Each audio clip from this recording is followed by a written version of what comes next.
Pero yo creo que cuando veo el primer año de desempeño legislativo, y yo también fui legislador y viví ese momento, regresamos a los años 70, 80. De hecho, en tiempos de conciliación se llamaba, pero digamos que no quiero mencionar la nómina de un partido ni nada de eso, sino que solo quiero decir que no, digamos, todo el poder estaba concentrado en los militares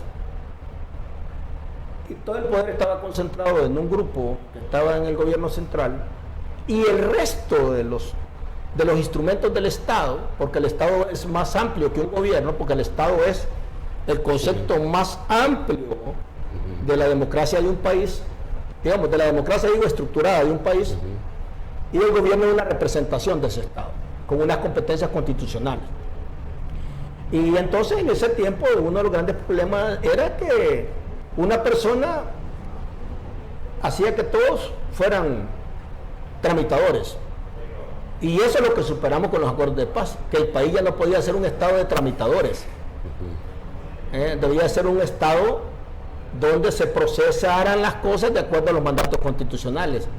Y el Parlamento se le dio la representación, independientemente si el Parlamento que dominaba mayoría tenía al partido en el gobierno, independientemente de eso, el espíritu del Parlamento es que sea capaz de poder procesar, discutir, debatir, dirimir todas aquellas iniciativas para buscar lo mejor para el país dentro de la plataforma democrática en desarrollo. Entonces lo que hemos visto es un Parlamento que ahora lo que está repitiendo son prácticas de la política más sucia y más bajera de esos años, en el sentido que no solo son apretabotones, y no solo son tramitadores, sino que se han prestado como estructura a una estrategia de odio, de violencia política, mediática, y sobre todo también de división, de dividir al país, de seguir un guión, una novela que puede que en el corto plazo te dé réditos percepcionales.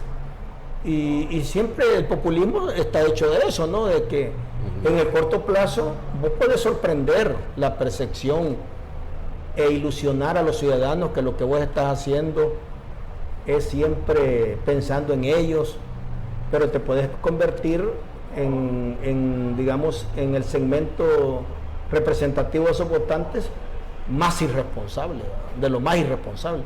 Entonces creo que yo estoy totalmente triste en el sentido de que, y me van a decir, no, porque es que ustedes no tienen muchos diputados. No, es que no es eso. El FMLN hemos transitado por todos los periodos. Me acuerdo cuando estábamos nosotros en el 94-97, teníamos 21 diputados, ¿no? Sí. Arena tenía la mayoría. Y luego después llegamos a tener hasta 35 diputados. O sea, no se trata si tenés la mayoría, la minoría, es que el Parlamento tiene un mandato constitucional. El Parlamento no es una extensión del Ejecutivo, el Parlamento es un órgano que tiene el mandato de ser el contrapeso, el peso y el contrapeso necesario para que el país pueda seguir una ruta en la cual se evite la concentración de poderes en una persona, no solo de poderes que no le están conferidos, sino que propiciar unidad, integración, participación y sobre todo tolerancia, porque el Parlamento es el corazón en muchos sentidos de la democracia. Y entonces creo que eso en este primer año ha estado totalmente ausente. Y lo que estamos viendo ahora, que esa dinámica de pasapapeles, de tramitadores, de apretabotones, lo que nos está llevando al país es un despeñadero. Realmente es peligroso porque como no hay discusión seria, no hay una evaluación profunda de las cosas, aparentemente lo tratan de vestir con eficiencia, ¿verdad?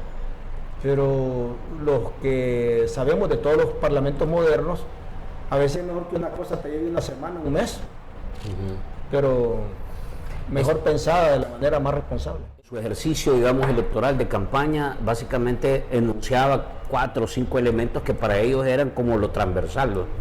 Y hablaban de combatir el nepotismo, hablaban de combatir la corrupción, hablaban de abrir la transparencia, hablaban de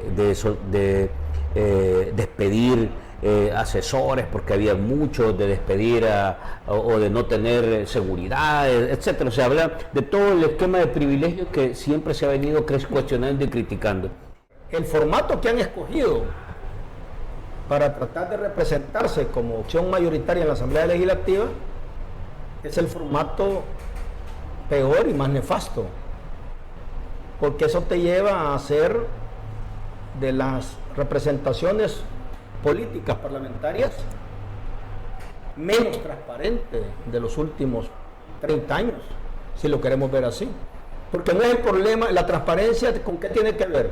Tiene que ver con pluralidad, tiene que ver con pesos y contrapesos, tiene que ver con supervisión, tiene que ver con auditoría, rendición de cuentas, tiene que ver con rendición de cuentas, tiene que ver con acceso a la información, tiene que ver con apertura de la prensa de manera permanente, tiene que ver con que tú tienes que ser capaz de ver datos, de presentar datos. Lo que hemos tenido es un año de circo permanente, de show permanente, de una campaña desenfrenada de propaganda, de ataques infundados, de persecución política, de odio y de utilizar todos los instrumentos, incluso públicos, para tratar de reproducir un culto a la personalidad. Que eso ya se supone que ya debería estar superado en democracias tiernas pero crecientes como la nuestra. Pero no, hemos regresado a un patrón tremendamente autoritario y a un patrón donde se cierra toda la posibilidad de que el debate sea sano y sea serio y sea amplio.